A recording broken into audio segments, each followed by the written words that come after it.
Today we're doing our cheapest build guide yet, and we're going to show you how to put it together step by step. And our friends at AliExpress were nice enough to sponsor this video and showcase some of their awesome products that you can get from AliExpress at great prices to build gaming PCs for as little as $270. AliExpress has a ton of great deals on gaming PC hardware, especially now during their anniversary sale where you can save big. We love their CPU, motherboard, and RAM combos, and we'll be featuring one in today's video. We also love their budget GPU selection, especially during an era where budget GPUs are not so budget anymore. AliExpress for budget PC hardware is the better choice at a better price. Not only can you get PC hardware for your build, you can also get setup upgrades like a wide selection of mechanical keyboards, gaming mice, and more. Check the links down below to see some of our favorites along with the PC parts we're using in today's video. And one thing we have to mention, and we give a big props to AliExpress for doing this, they sponsored this video but allowed us to pick out everything we wanted for this PC build, and some of the stuff in this PC build isn't from AliExpress. We only chose the stuff that we really recommend you buy from there, and the rest are available on other retailers. So check those links down below for up-to-date availability and pricing of everything in this video.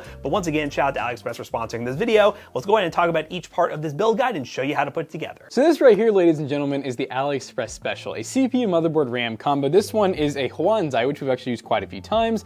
And this one specifically, the E5 2650 V4, which is a 12-core, 24-thread, which is pretty crazy. And as you can see, it comes a little bit taken apart. We got our RAM in one spot, our I/O shield, SATA cable, and the motherboard with the CPU already installed, which we'll show you guys really in depth once we actually get it out to start building it. But yeah, really nice bang for buck on these combos. You really can't do much better unless you're going to like the used marketplace and finding some banger deals. Now, typically these combos do not come with coolers. So what we have right here is an AIGO ICE 200 Pro. Actually a pretty decent company that we've used quite a bit. It is a very cute box. I'm assuming this cooler is gonna be really tiny, but usually these things will always work pretty well for the LGA brackets that we'll need, and they typically come with them, but we'll find that out once we open it up. Now for storage, you do have the option to buy these actually on AliExpress, or you can buy them on other places, but this is a 512 gig 2.5-inch Vulcan from Team Group, and it's an awesome drive. They're actually pretty quick for them being just a standard 2.5-inch SATA interface, but it'll definitely do the job and hold plenty of games. Now for the GPU, this right here is a Soyo RX 580 2048. Now we have to give a big disclaimer when it comes to the RX 580 2048, really any in this generation, driver support just got removed from these graphics cards. That is gonna be the one major downside with this build, but you can opt for something like an RX 5500 or 5500 XT if you wanna spend a little bit more money, but we really tried to keep this build under $300, and you'll see during the benchmarks, this is still a very capable GPU, but within a year or so, when major game updates come out or major game releases, this card might not run optimally in those games, but for the time being, for a sub $300 build, we think it's a good choice. And to power this build, this is a Zalman Gigamax 80 plus bronze 500 watt power supply. We do recommend a different power supply for this build. This was a substitution last minute because we didn't get the one we actually ordered, but we'll leave those links down below. They are affiliate links and they will help us out to get a 500 watt that's a little bit cheaper than this one, but if you want to splurge and get a really awesome power supply, this one is a good option. 500 watts, 80 plus bronze. We use these a lot of PC bros and they're really awesome for the money. Now for a very cheap build, we had to go with a very cheap case, and we did gamble a little bit with this budget warrior that is incredibly lightweight. Comes with acrylic. I know Jonah's just loving the fact that it comes with acrylic, and it costs us a grand total of $39. And it actually comes with two fans, which there's some cases for $50 only come with one fan. So we get two fans, we get acrylic, we get lighting, I think, and it's micro ATX and should work for this build. Obviously, you could spend a bit more money if you want to, but we're trying to keep this build under $300 using all these parts off the shelf that are not on like Facebook Market or other used websites. This is what we're gonna come up with, and I think it's gonna work out pretty well. So Jax is gonna show you how to set up the motherboard, which again, it's gonna be very easy. You plop the RAM in, put the cooler on, and boom, the motherboard's ready to go. I'm gonna show you how to install your SSD, your power supply. We're gonna put it all together, plug up all the cables, and get to gaming to see if this combo using some AliExpress deals is worth the money. All right, guys, let's start this thing off and get right into it. So we have our motherboard sitting on top of the motherboard box. Our Xeon's actually already installed. If it doesn't come pre-installed, you basically just push this latch down, lift up, the socket opens, you plop your Xeon in, and they actually already installed this too, which is pretty interesting. Matt, did you happen to pre-build this thing? It wasn't me, I swear. Really? This is interesting. Normally this will come separate, but they've already done some of the work for us. So thanks, Huanzai or AliExpress. We'll go ahead and open up our cooler. So yeah, just like a tiny little tower cooler. Does not come with thermal paste pre-applied, and there it is. It actually does come with like a little cheap kind of tube of thermal paste, and it also comes with a bracket and the little plastic clips, but I actually kind of prefer this. They actually use the stock mounting plate with their own bracket, it's Huanzai brand, and they screwed it in. So we're gonna use that instead. We're gonna use some Deep Cool thermal paste because I don't really feel like using that little weird tube. And these Xeons are pretty big. They got a lot of surface area. So I recommend kind of doing like a good size cross here. I'm gonna put a little over there and a little right here. That's the way that I like to do it, but you can put the thermal paste on however you want. You can wear it if you really want to. These coolers are really easy to put on, and they're toolless for the most part. So once you have this bracket installed, you're basically gonna take the fixed side first, get it on that center piece, and then this part's a little awkward. It feels like you're gonna break something, but you need to push down really hard, and then push some more. Oh, yeah, it takes a lot of manpower, but as you can see, our cooler is on. It looks very crooked. I think the cooler is honestly a little bent, which, yeah, that's usually how it goes. These things never show up quite perfect, but I do think it'll keep our Xeon pretty chill. We do need to plug in our CPU fan cable. Plug it in right here. CPU fan, there we go, that's it. And then for the cable, we can kind of take the excess, tuck it. So now that we have the cooler installed, I did notice one thing. I technically put it on backwards. The air is gonna go in this way, and it's gonna be fighting the exhaust fan. So we're just actually gonna flip the fan around instead of taking the whole cooler off. So now make sure that the fan blades are facing that way. We call it the pretty side. Have the pretty side facing out, and then just like this. Man, the tolerances on this thing are insane. Okay, that's one side. There we go. All right, now our fan is facing the right way, and it's gonna blow air out the back into the exhaust fan, which will then exhaust the air. All right, now for RAM. Let's see what we got. 2 sticks, yep, 2 sticks, all right. So what we'll do for the RAM is we'll do, let's see, are these slots even labeled DIMM 3, DIMM 4? So we'll do 1 and 3. So that's gonna be this guy right here, crunchy, and then this one right here. Yeah, and just to demonstrate again, you're gonna open the brackets, take your RAM, line the notch up, make sure that you're not using your thumbs to push these up, because then it's not gonna work. You wanna actually push down on the RAM and get that nice click where they automatically go up on their own. So like I said, slots 1 and 3. Now, one thing that you're gonna often get is these boards that come out of country. They usually cannot ship batteries. So that is what powers the CMOS battery. You normally never have to see us do this, but we're gonna grab a CR2032 battery. There's actually a couple other kinds that will usually work in these, but we always have tons of these on hand. Then it just clips in. And now our CMOS will actually remember all of our settings and whatnot, which is pretty important if you change anything. So at this point we have RAM, cooler, CPU, the mounting bracket for it, and we can go ahead and even normally we'd put an NVMe in here, which this board does have 2 M.2 slots, but sometimes it's a little bit of a gamble knowing if they're actually gonna work or not. So we like to often just play it safe and just get a SATA cable. So I'm gonna go ahead and just plug this in to make Matt's life a little easier, because otherwise we're gonna forget it. And you can kind of just tuck it behind the board so that when he puts the board in, we'll already have the SATA. But at this point, guys, we got a ready to go motherboard that is ready to put inside the case. All right, guys, now it's time to install the power supply into the case. We're gonna take this case. This is honestly kind of a sad excuse of a case, I'll be perfectly honest with you. But when you're on a budget, you gotta do what you gotta do, and once you put this thing on your desk, it's not really gonna matter anyways. So we'll go ahead and take off this acrylic side panel by unscrewing these screws right here, which I would say you can use your fingers to unscrew it, but see what's happening here?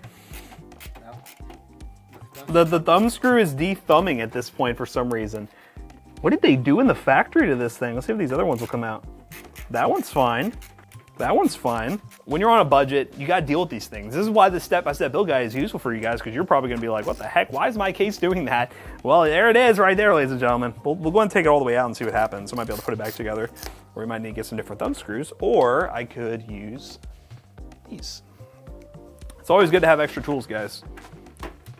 So go cry to your parents that you need extra tools to build your gaming PC, because stuff like that happened. So we'll go ahead and do a little pinchy pinch. Are you serious? All right, let me just try. There it goes. Okay. Let's go and take that out, and we can fix that pretty easily. We'll just push this in a little bit, and wow, look at that. We did some repair there. But anyway, so move this off to the side for a second, take off our acrylic panel. We'll need this later, but we'll set it out of the way. Don't worry, it's not glass. It's not gonna shatter.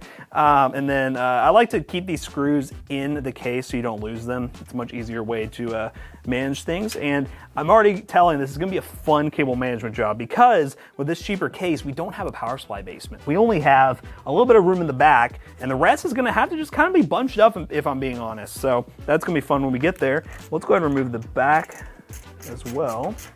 And these are just 2 power supply screws. Unscrew.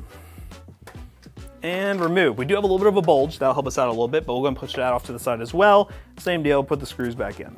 Now, as I mentioned at the beginning, we went the Zalman Gigamax for this build, mainly because the one that we ordered, which was a power spec unit from another website, did not show up or got confused with another one back at PC Pros. Regardless, we're using this one because we want to get this video filmed today, and it is like $10 more than the other one, so if you're wanting to keep this at $270, not $280 pre-tax, go with a different power supply. But this is a really good power supply that we like, and I think this has not a ton of extra cables. It is non-modular, meaning it does come with a bunch of cables that you don't need and the ones you do, compared to fully modular, which means you have to plug in all the cables that you want individually, but it's not too bad. We'll be able to work with this. You also get the power cord in the box, which you don't want to lose. That powers your PC. We also get a little bag in here that has some power supply screws and some zip ties so we can do some cable management. We'll need that here in just a second. We're going to move this out of the way, and we're going to go ahead and undo this pile of cables right here. Now, I know it might be scary. You're like, I'm building a PC and all these cables look very intimidating. We're going to show you how to plug in each one and tell you which ones you don't need. It's going to be that easy. Okay, so power supply. Well, let's just get a look at this case before we install the power supply. So it looks like this is Molex to power the front fan. Lovely, love to see it. We're going to go ahead and run that through this hole right here to get that out of the way, because there's really not a better option. This right here is all your front panel connectors, which we can go ahead and run through this cutout right here. Put that up there. And then this fan is just a Molex fan, which actually can fit right there. So that works out that way. We're gonna do something extra, guys. Even though this is a cheap build, we're gonna do the extra stuff. This fan, the cable comes out at the bottom for some reason. It will look a lot better if it comes out from there, just cable management wise. Doesn't really matter with this build, no, but it's just kind of, you know, something we do all the time with all our other builds. We might as well do it with this one. This one deserves the same treatment. Have you ever seen such a tiny fan? No. Little baby 90 mil fan.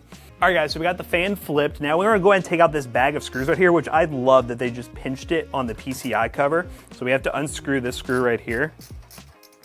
I'll put it back so we don't lose it, but we'll go ahead and unscrew it so it can come off. And then we'll take our screws out, which we'll go over the screws in a minute. You're gonna need those to install your motherboard and, well, other stuff you want to screw, like your SSD. We'll go ahead and put this back on though. If you take it off, it slides on like this. And we'll go ahead and screw it back on with the power supply screw. Now we're ready to install our power supply. Now, if you can't tell, the power supply in this goes up top. This is an old standard when it comes to installing power supplies before there were things such as power supply basements, because it goes into the attic now. Ha ha ha, so funny. But what we're gonna go ahead and do is I'm gonna grab my power supply and we're gonna go ahead and put it up here, fan side down, until all the screw holes line up, which it looks like. And, there we go. Okay, it just takes a little bit of force to hold it right here, but we have these 4 screw holes we need to screw in. I'm gonna go ahead and grab my screwdriver and that little bag that came with our power supply, this one right here, that comes with power supply screws, which we'll go ahead and show you what that looks like. There are power supply screws. They have that little head on the top, and they are coarse threaded, which makes it easy to screw in stuff that's coarse threaded. So I'm gonna get one in, that'll make things a lot easier. There's that. Don't let that hang for too long, because that is not very secure. We'll go ahead and get this other one right here. Now they got the corner screwed in, we're pretty comfortable here to go ahead and do this one. And in the bottom left, we can do this one. So now, as you can tell, our power supply is installed and ready to go. We're gonna go ahead and get this case ready for the motherboard by installing the I/O shield. So the I/O shield is the shield for the I/O. And the best rule of thumb for installing the I/O shield is always have the audio ports, which are these 3 circles on the bottom. Easiest way to remember it. 99% of the time that'll work. If it happens to not be the case for you, I'm sorry, I was wrong. We'll go ahead and take this, line it up in the back of the case. Sometimes with these cheaper cases, it can be hard, but this actually works way better than other cases. Oh, do you see that bend? Oh yeah. So there you go, push that in on each corner. There you go. So as you can see, we have the I/O shield installed. It may be a little bit loose, it's not perfect. This right here also needs to come out. This blocks the Ethernet port for some reason. I don't know why that comes out of the factory like that. This is one of those where you can just wiggle it back and forth. Be careful not to cut yourself on that, but wiggle back and forth. Now that's out of the way. Now you have access to all your ports, and now you're ready to install your motherboard. Lower the table for your cameraman. Remove all these power supply cables out the way for right now, and we're going to check and see if we need to add any standoffs or move any standoffs. These right here are standoffs, these very gold bright standoffs, which very easy to see on a build guide when they're gold. We're gonna go ahead and take our motherboard. I'm gonna go ahead and eye this real quick. So go ahead and lay the motherboard in, make sure the I/O lines up. And I think we are good, but just for demonstration purposes, because there are people who get upset when we don't do this, we're gonna install 2 extra standoffs, ladies and gentlemen, because it does come in this bag of screws that we took out of this spot right here. So we have 2 extra ones, which why don't they install it already? I don't know. It comes with these 2 extra ones. You can install them one of 2 ways. You can use these, like little pliers, and you can just go to the standoff that you want to install it in, which the first one we're gonna install is in this one right here. So you can kind of get it started with your fingers, and then continue with this, which I'll go ahead and use this for this one, then show you the other method for the other one. Takes a little bit, but you can get that installed nice and secure. Make sure you get this pretty tight, because sometimes when you try to remove a motherboard afterwards, you can take this with your screw, and yeah, it can be kind of hard to get off. Cool, I'm gonna call that installed. Then we're gonna take the other one and go to this one right here. And this one I'll get started. Then I'm gonna grab a little handy dandy tool that you may or may not have. Again, you don't necessarily need it, but basically it goes onto the tip of your Phillips screwdriver and goes over top the standoff, so you can just tighten it down. Just like so. And to be safe, I'm going to tighten this one down. There we go, just make sure it doesn't come out. Now we have all the standoffs installed, we can go and put our motherboard back in. Now we're gonna keep an eye on this SATA cable, because again, we wanna run it nice and cleanly. So I'm thinking, we'll see where it ends up going. Actually, we could just run it straight to this cutout here, but we'll do that in just a second. Go ahead and line up again the IO, place it down. And now as you can see, we have 1, 2, 3, 4, 5, 6 screws we need to screw in the motherboard. And we're gonna use that same bag of screws that we had, which come with fine threaded screws. Those are their fine thread, and for comparison, that's a coarse thread power supply screw. Some cases use coarse thread, but this case I believe is fine thread, so we're gonna go ahead and run with fine thread and see if I'm right. So we're gonna take this, start up here, and boom, secure. We'll take the next screw, across from it, go straight down, right here. We're going crisscross. And the last one over here. And would you look at that, your motherboard is fully screwed in. Now there is a chance during the cable management portion we might take out some of those screws to cleanly run them behind the board, but your motherboard is installed. We'll go and raise it up and make sure it looks good. You can go ahead and run this cable through this cutout, because this is the SATA that we will be plugging into our SSD. All right, so now we need to install our SSD before we get to plugging everything in. So this case only comes with one normal SSD mount. Now in theory, these things are shock absorbent. You can really just be like SSD installed. You can put it anywhere, you can use adhesive, you can stick it wherever you want.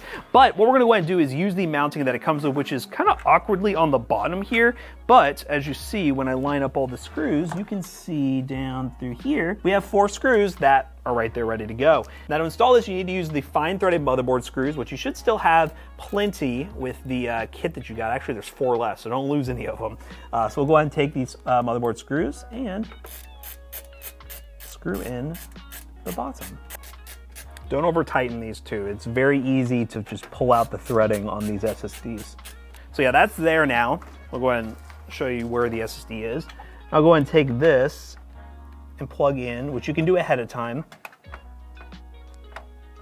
Plug into the far right here. This is where the SATA goes. This right here is where the power is going to go with the power supply, which we'll show you in a bit. But we have the SSD installed. We have the motherboard installed. We have all these cables that need to be plugged up. Now we're gonna get to the cable management portion, plugging everything in, and then from there, you should be good to play games on this computer. And yeah, I'm excited to see how it does. Let's get Jackson in here. All right, guys, it's time to try and plug everything up to this, build to get it working. So we're gonna take this monster spaghetti mess of cables, and we're going to bunch them up and shove them up through this hole right here. It's kind of hard to see, but we're gonna shove it up through there.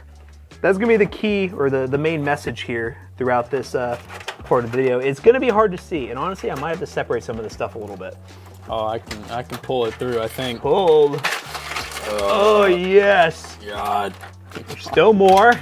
Modular power supplies. Yes, modular power supplies. Or SATA.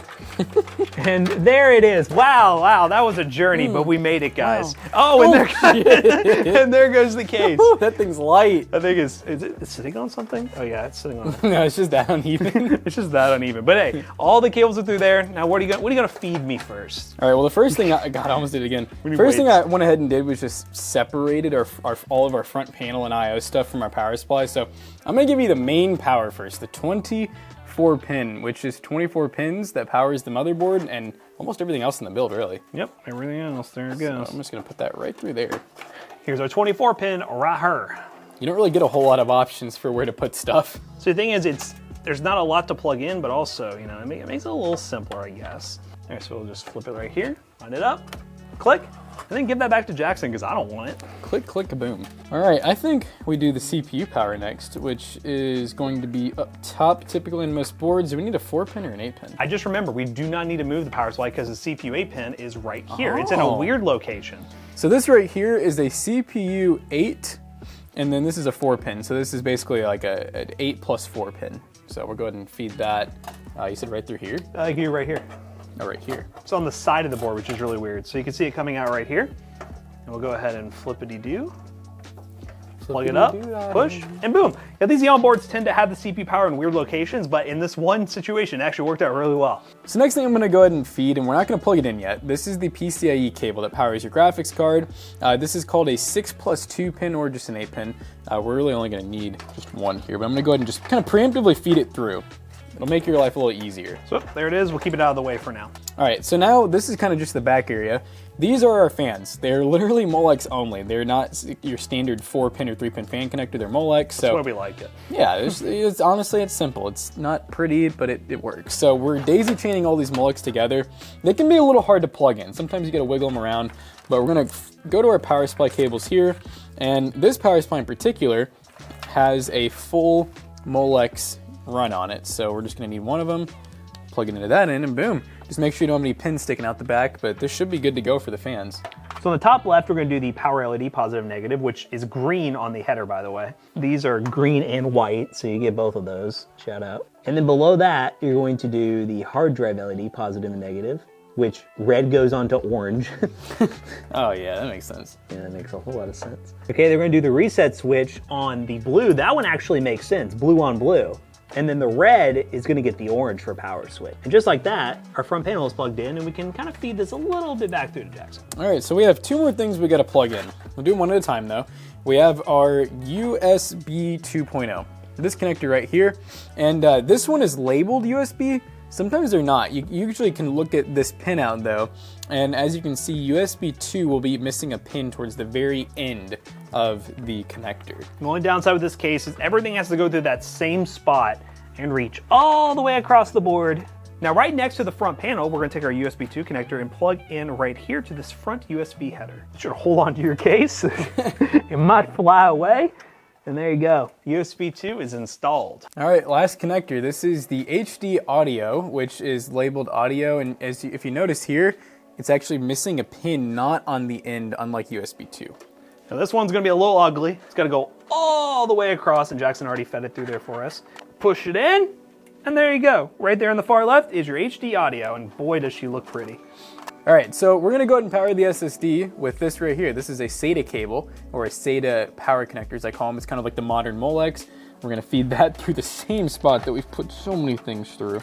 And we're gonna take that power connector, and again, this isn't the prettiest way to do this, but with this case, budget cases come sacrifices. Ain't nothing pretty about this. We're going to plug it in, and boom, we're good to go there. We'll go ahead and tuck some of those cables back, make them Jackson's problem. All right, now at this point, we can go ahead and work on our graphics card installation, which we'll move the camera angles for, but we already got the PCIe cable ran through, if you guys remember, so that'll make it a little easier. Okay guys, we have our Soyo graphics card, as you can see right here. Go ahead and open it up. Again, we do have to mention this is a 580-2048, which just recently lost driver support. But for the time being, when you see the benchmarks, it's gonna run fine. But if you wanna get a little bit more life out of your graphics card, spending a little bit more for like the 5500 or 5500 XT will give you a little bit more life and well, driver support. But all in all, this is a nice looking card, and it'll still play your favorite esports titles, no problem. So this thing does require a 8-pin power, so we do have that nice and readily available. So first thing we need to do is remove this PCI cover right here by removing this coarse threaded screw. So we'll get our screwdriver. And be careful not to knock over your studio lighting. So we'll go ahead and take that off, push it to the side. And then we're going to go ahead and install our graphics card. We need to make sure where this is gonna line up. And this is a tight fit, ladies and gentlemen. Talk about fitment. So we're gonna line up and we're going to get rid of these right here. So these two will break off PCI covers. Couldn't afford the removable ones. Heck no. Wiggle, wiggle, wiggle. Boom. Wiggle, wiggle, wiggle. Boom. Now get those out of the way. Go ahead and slot it back in very carefully. They laid off the paint, guys. They laid off the paint, guys. Okay, line it up. Hold on to the back of your case. Stop wobbling. And push.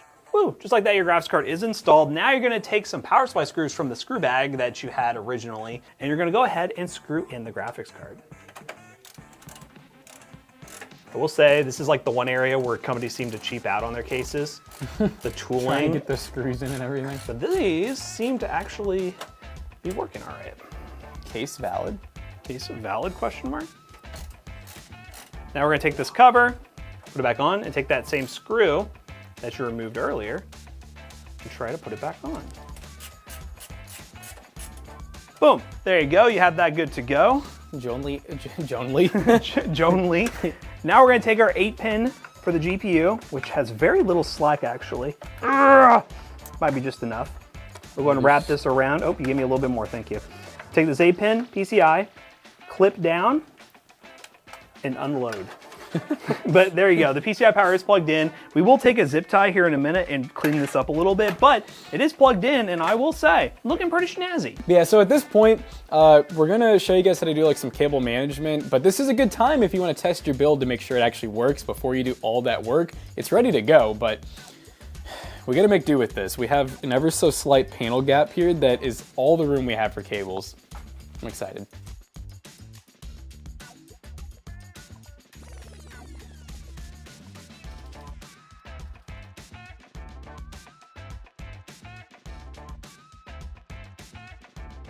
So yeah, that didn't seem like it was gonna work, but look, it's actually on. God.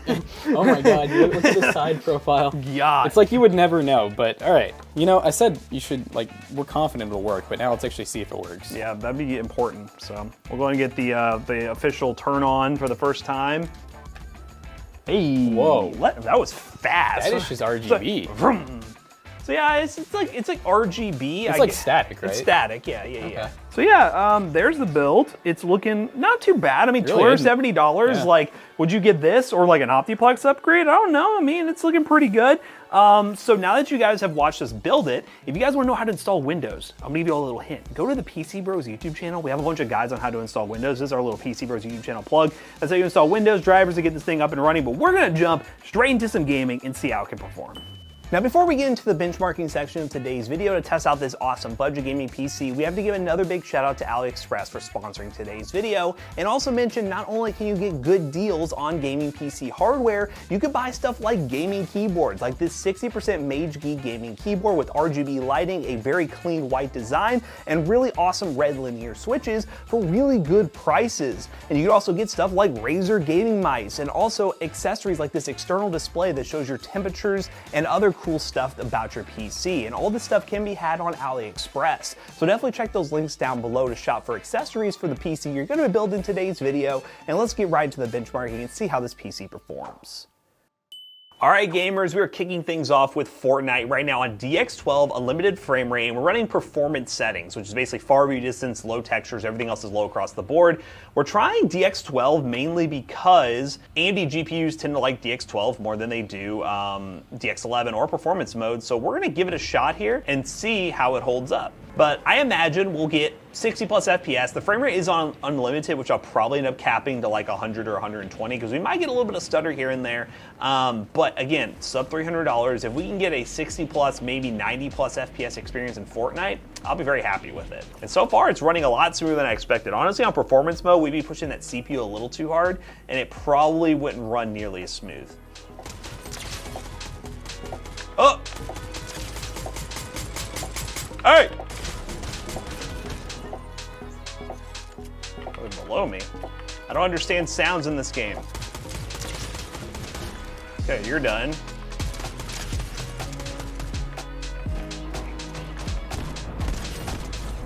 Yay!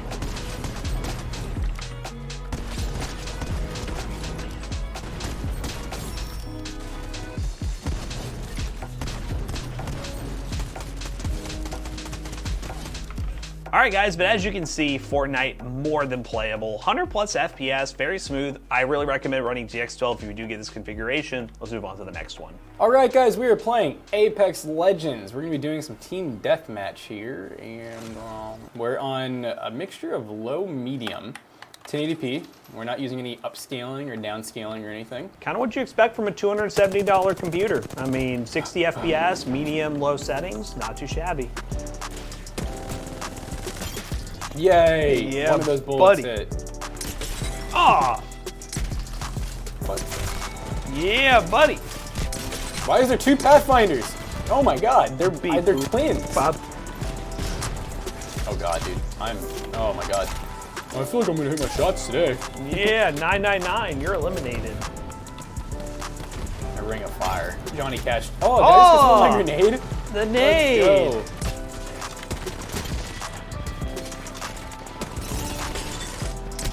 We won't let that kitty bully us today.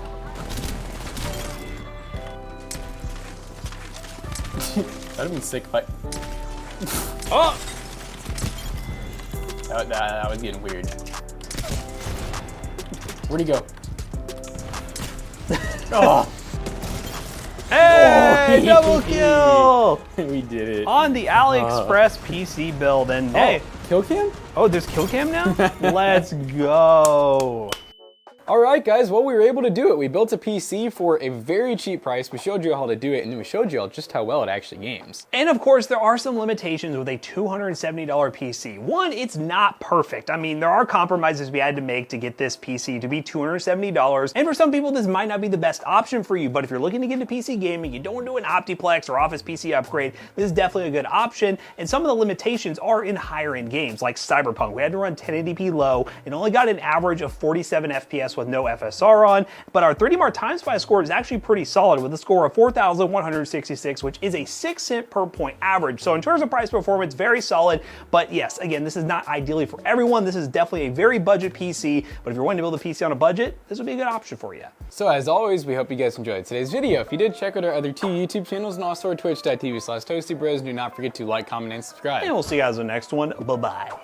So once again, guys, we stream over at Twitch. We also stream on Toasty Clips for the multi-stream purposes. And on top of that, we have many other social media platforms as well, such as Instagram, Facebook, Twitter, and so much more. So if you can't get enough of the Toasty Bros here on YouTube, you will find another social media platform for you in the description down below. See you guys later. Goodbye. Bye.